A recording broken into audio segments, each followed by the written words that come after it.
Good afternoon and welcome to State News File. I'm Brenna Doucette. Gates Gorin will have a look at the latest highlights later today. Gates, what can we expect? Well, you can expect a lot of State Trojans basketball as well as a very entertaining Flames game. Awesome, I can't wait. We will take a look at weather with Liz Dang later on, but first, here are today's top stories. While the new variant has not yet reached Alberta, preparations for the imminent arrival of the Omicron variant in Alberta are taking place.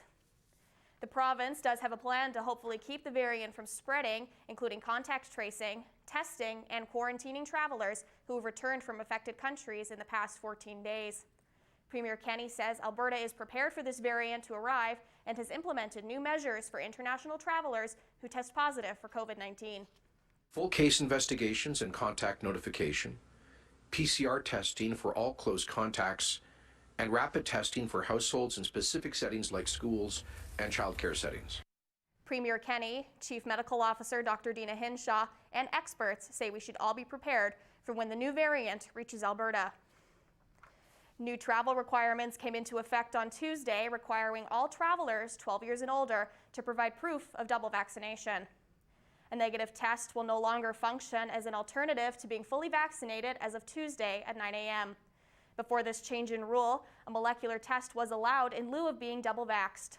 Also starting yesterday, fully vaccinated Canadians will no longer need to provide proof of a negative molecular test on their trips if their trip over the border is less than 72 hours. If the trip is longer than that, a molecular test will be required. With temperatures getting colder, Canada Olympic Park has begun snow production and is opening up for the winter season. Suhaib Yusuf is reporting live in the newsroom. Suhaib, what can we expect to see from the park? Well, Brenna, Canada Olympic Park mainly uses artificial snow, and snow production can only take place when it is -5 or colder. The park produces and makes its own snow. Roughly 90% of the snow that is on the ground is artificial, while only 3% is real snow. The park is taking advantage of cold temperatures as they can only produce snow while it's -5 or colder, but once the park starts getting more and more busy, snow production will take place almost every day, which is why the park is ensuring all those working as snowmakers are properly well trained in maintaining snow production, as it is a day-to-day job. And we have to make snow. That's the biggest part of our operation. We essentially need 10 to 14 days of solid snowmaking to open up portions of the hill. So really it's just the main focus on getting the weather to change for us and then start to make snow. The park is now open for business, and all those looking to ski or snowboard are welcome to come. You just have to book your sessions online and provide proof of vaccination. Back to you, Brenna. It's actually pretty nice having our own ski hill in the city rather than having to drive down to the mountains. Thanks, Suhaib. That was Suhaib Yusuf reporting live in the newsroom. The Calgary European Film Festival is celebrating 10 years of broadcasting films to Calgarians. This year, they have introduced a hybrid styles approach to presenting their films. Mia Matushak has more on the story.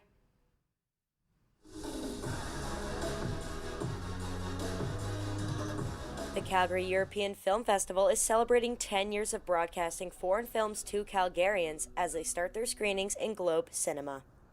Over 26 European countries are featured this year, which is an additional 6 from 2020, making it the most countries the organization has had yet. For their 10-year anniversary, they will be doing a hybrid-style event to appeal to those who are uncomfortable coming into theaters due to the pandemic. The European Film Festival's president, Adrian Glavin, shares his experience with the hybrid event so far.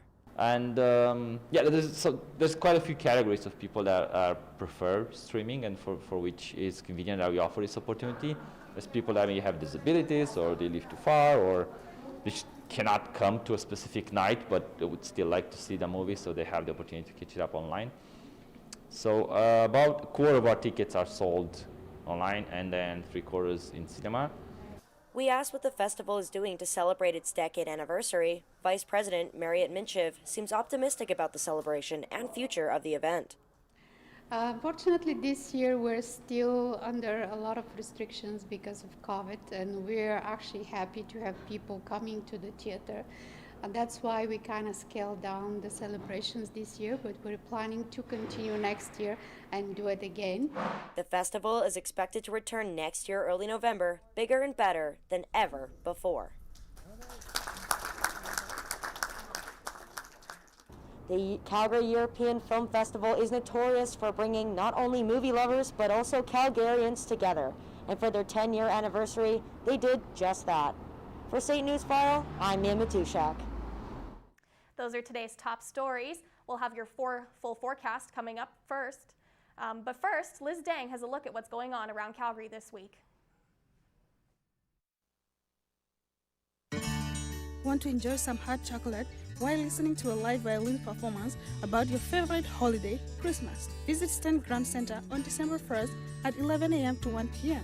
SAITSA is hosting an online paint visual night in December 2nd from 5 p.m. to 7 p.m. If you would like to relive that hobby of painting or trying something new, then you don't want to miss this amazing night. If you are a person who enjoys scavenger hunt, then this is for you.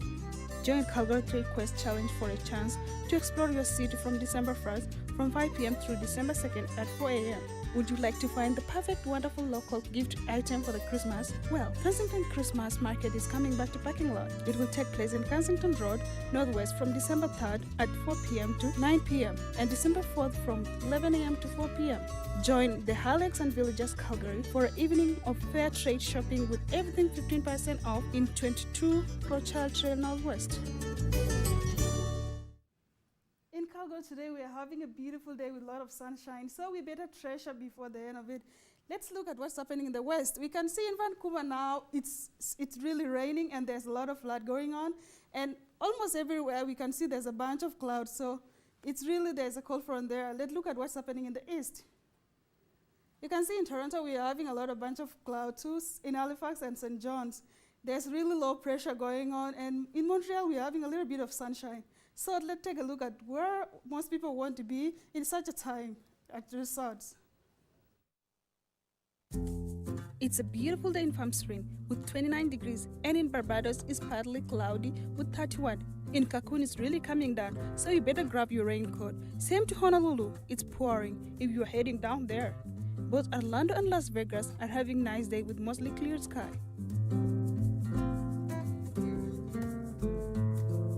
Let's take a look at what's happening in Calgary today. We are having a temperature at 11 degrees. We're going to have some rain showers, but it's a little bit, the wind is coming from south of southeast with 11 kilometers per hour. Tonight's going to be cooler, so let's take a look at what's happening in Alberta. In Grand Prairie, we can see there's a sunshine going on there, but almost everywhere there's low humidity and it's raining and a bunch of cloud there. But in Lethbridge and Medicine Hat, we can see there's a double digits, which is really nice. I believe it's going to clear by the end of the day on the other side, which is really low humid. Let's take a look at what's happening. Let's take a look at 5-day forecast.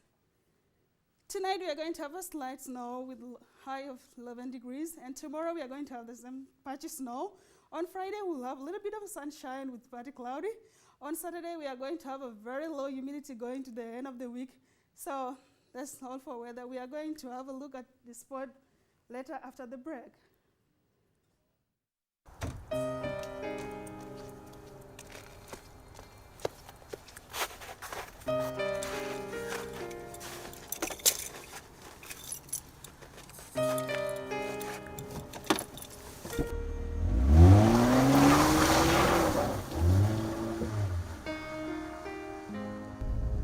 You don't want this to be your last memory.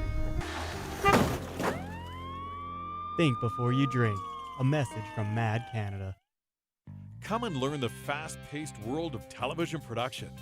Find your passion to write, shoot, edit, and direct news, sports, and dramatic productions. With industry-standard technology and the best instructors in the business, SAIT's television production program teaches you everything you need to know for a career in broadcasting. This is television production. Come and dare to be on air.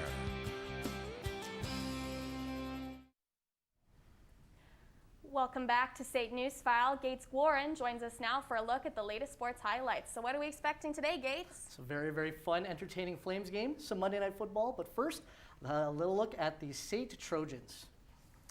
So the SAIT Trojans men's and women's basketball teams both took down the Briarcrest College Athletics this past weekend.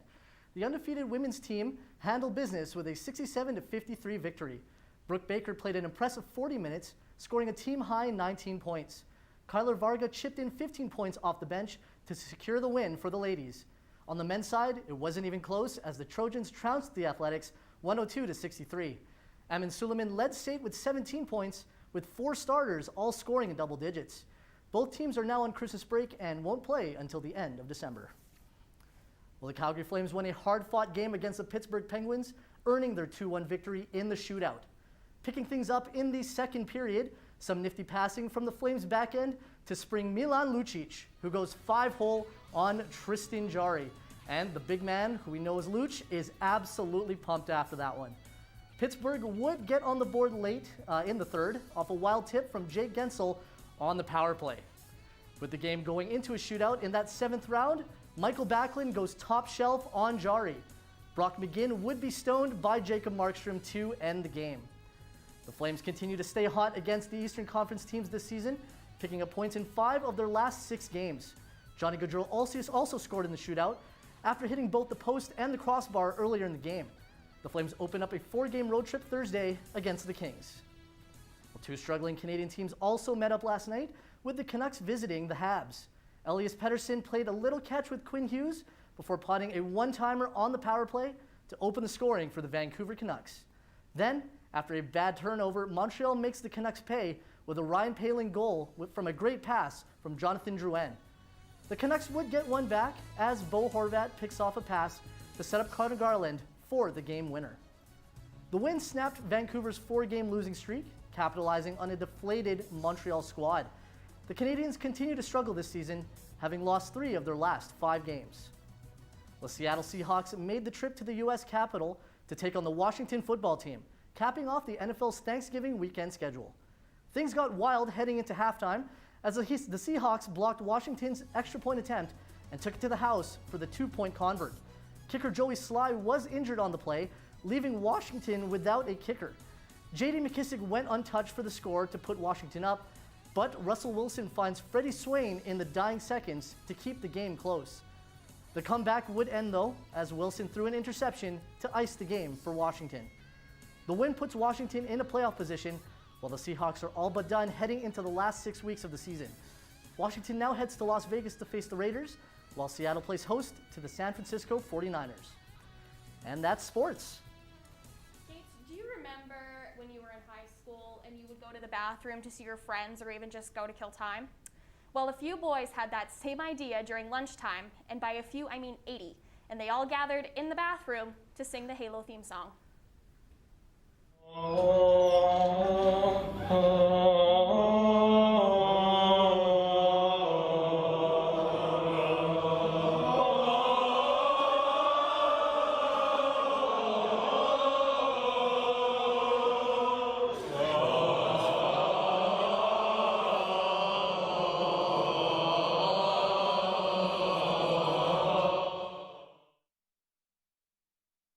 High school, go to the bathroom and sing? If you actually look really closely at that video, you can actually see me kind of just in the back. No. I had no idea. Oh, really? Oh, okay. Well, that makes sense. I honestly, though, high schoolers are so creative nowadays. They really are. I love it when they make TikToks or they like quote Vines. Like I always quote Vines. I think my favorite one is that one of the guy yelling at his friend about the Wizard of Oz, because you're gonna look at me and you're gonna tell me that I'm wrong. Yeah, I absolutely saw a sticker of that on Redbubble looking for like Christmas gifts.